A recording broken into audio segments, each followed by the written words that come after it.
Welcome to Market Plainly. Today's explainer dives into a pretty shocking truth about one of the most recognizable companies on Earth. You see, Coca-Cola's legendary formula, the one that's been securely locked inside a bank vault for over a century, is actually a masterful distraction from the company's true genius. While the whole world has been absolutely fascinated by the theatrical secrecy of this sweet syrup, the narrative we've all been sold is really just the surface layer. The real magic isn't some chemical concoction at all. It's a structural masterpiece that fundamentally changed global business forever. If you ask almost anyone what Coca-Cola's greatest asset is, they're undoubtedly going to point you straight to a high-security vault in Atlanta, Georgia. Right inside that vault sits merchandise number 5, that highly guarded, incredibly mythical recipe. For generations, we've been led to believe that this precise chemical composition is the sole magic key to their trillion-dollar global empire. It's a fantastic story, right? It even comes complete with these wild myths about how only 2 executives know the formula at any given time, and they can't even travel on the same airplane. But while the recipe undoubtedly remains one of the world's most famous and fiercely protected trade secrets, corporate strategists and financial analysts know the actual truth. The real competitive advantage lies entirely somewhere else. The actual secret behind the sustained global dominance of Coca-Cola isn't the syrup itself. It's the brilliant financial and organizational architecture that delivers it to you. So today, we're going to look way beyond the myth of the liquid to uncover a framework of asset-light operations, intellectual property licensing, and an impenetrable economic moat. To do that, here is our roadmap for this explainer. First, we'll unpack the myth of the formula. Second, we'll explore the franchise bottling engine. Third, we'll look at branding and the moat. Fourth, we're diving into the asset-light blueprint. Fifth, we'll see how they navigate modern global challenges. And finally, we'll tie it all together to reveal their true competitive advantage. All right, starting with part 1, the myth of the formula. Let's dive right into some fascinating historical context to see exactly how this corporate legend was intentionally born. Back in the late 19th century, a pharmacist named John Pemberton created the original sugary drink, but it was actually a visionary named Asa Candler who bought the recipe and transformed it from a quirky local fountain drink into a commercial titan.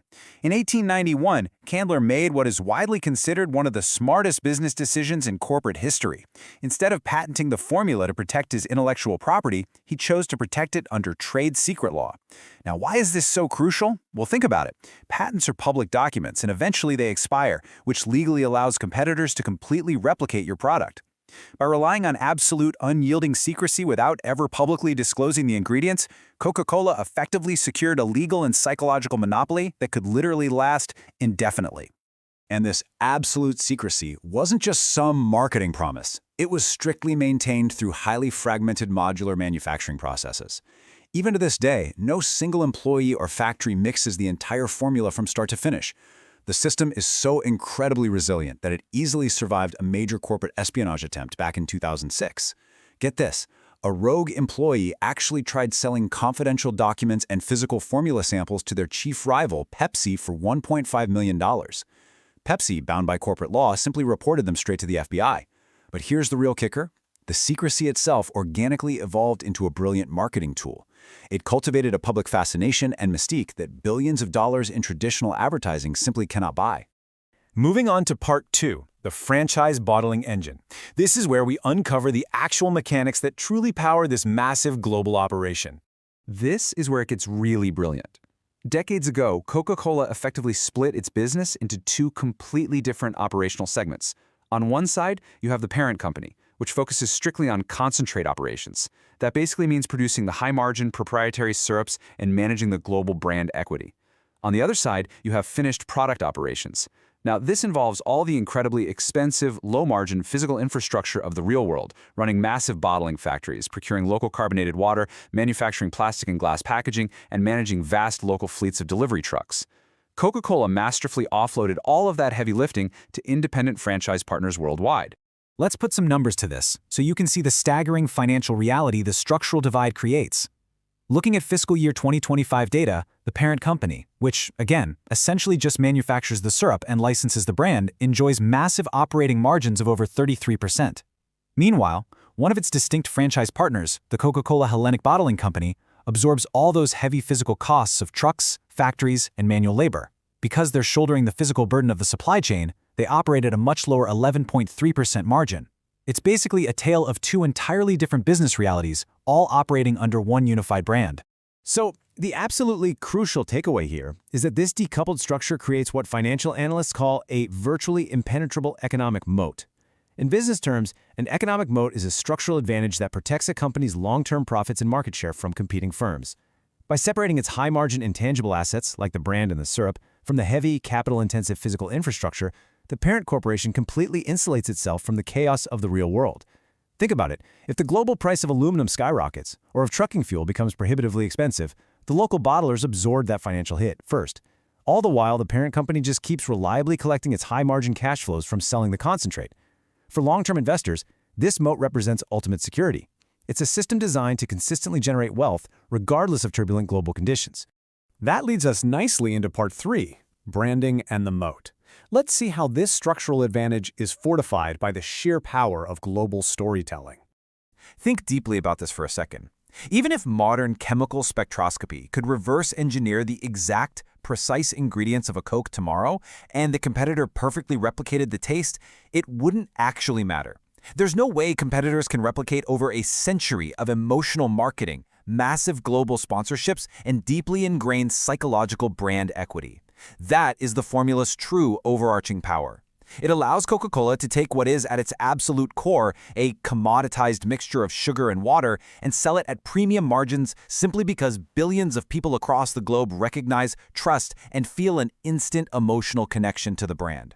And this deeply rooted emotional connection translates directly into incredible pricing power. When a company can raise its prices without losing customers, they have true leverage. That predictable, recurring cash flow, combined with unparalleled customer loyalty, is exactly why business analysts and legendary investors, like Warren Buffett, consider Coca-Cola one of the most resilient business models on Earth. It is literally a financial fortress, engineered to generate consistent, reliable profits across absolutely any economic cycle, whether we're in a booming expansion or a devastating recession. Now for part 4, the asset-light blueprint. Let's look at how this historic framework actually serves as the exact playbook for today's modern titans. So we have this incredible century-old structure, but how does this apply to the modern economy? Well, if we look at contemporary giants like Amazon and Costco, we see they utilize this exact same decoupled engine logic to dominate the respective industries. Just like Coca-Cola uses high-margin concentrate to extract rent from low-margin physical bottling, Amazon uses its massive, high-margin intangible asset, AWS cloud services, to massively subsidize and fund its lower-margin physical e-commerce, logistics, and retail operations. Similarly, Costco uses its high-margin recurring membership fees as its true foundational profit engine. This allows them to run their heavy physical warehouse operations at incredibly thin markups that competitors simply cannot match. Underneath it all, it's the exact same architectural philosophy. To put this into perspective, let's look at how deep this operational efficiency actually goes. For instance, Costco optimizes its working capital using this exact cash conversion cycle formula: days inventory outstanding plus days sales outstanding minus days payables outstanding. By severely curating its inventory and running hyper-efficient warehouses, Costco manages a near-zero conversion cycle. In plain English, they are frequently selling their inventory and collecting your cash long before they even have to pay their own suppliers. They essentially use interest-free supplier credit to finance their massive physical expansion worldwide. Just like Coca-Cola's franchise network, it's the ultimate asset-light advantage applied masterfully to a very heavy physical world. Which brings us to part 5, navigating modern global challenges. Because maintaining this dominant corporate model certainly isn't without its friction in the real world. To actively insulate itself from mounting physical frictions like rising labor costs and complex supply chain issues, Coca-Cola has strategically leaned even further into its core asset-light strategy. Over the last decade, they have aggressively executed a strategy of refranchising. They actively offloaded their own raw production facilities to partners, dropping their direct physical bottling revenue from 52% in 2015 down to just 12% in 2025. By shedding those heavy physical assets, they are making the parent company much lighter, far more agile, and significantly more profitable. Plus, to address rapidly changing consumer habits and a globally rising awareness of health and wellness, the company realized it had to evolve way beyond its traditional soft drink roots. This realization led to a sweeping strategic transformation into a total beverage company. We saw this highlighted by the massive 2018 acquisition of Costa Coffee and the aggressive scaling of zero-sugar product formulations across more than 170 markets. They also made rapid, highly successful expansions into bottled water, juices, energy drinks, and sports drinks. Ultimately, this proved that their global distribution network can scale practically any liquid, not just cola. But make no mistake, the systemic global pressures out there are intense. The company faces mounting regulatory pressures worldwide, severe plastic packaging criticism from environmentalists and watchdog groups, and currently, over 60 countries have enacted excise taxes specifically targeting sugary drinks. On top of all that, climate-driven water scarcity is a very real, localized threat to those physical bottling partners who rely heavily on local water tables. Now, the company actively manages these concerns raised by critics through strategic pricing adaptations, investing heavily in sustainable packaging initiatives, and forging extensive water restoration partnerships with organizations like the World Wildlife Fund to aim for net water neutrality. And that finally brings us to part 6, the true competitive advantage. Let's bring everything we've talked about together into an ultimate synthesis. When you really look at it, the secret behind Coca-Cola's unparalleled success has never truly been just that dark, sweet liquid locked away inside the Atlanta vault. Rather, it's an incredibly durable, masterfully engineered combination of forces working in perfect harmony.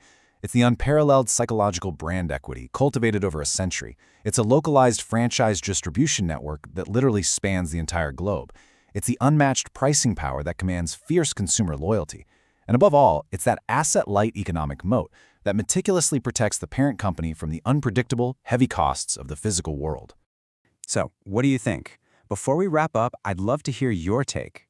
Let me know down in the comments below which of these 3 core strengths you think is most vital to Coca-Cola's ongoing survival. Is it their brand, their distribution network, or their business model?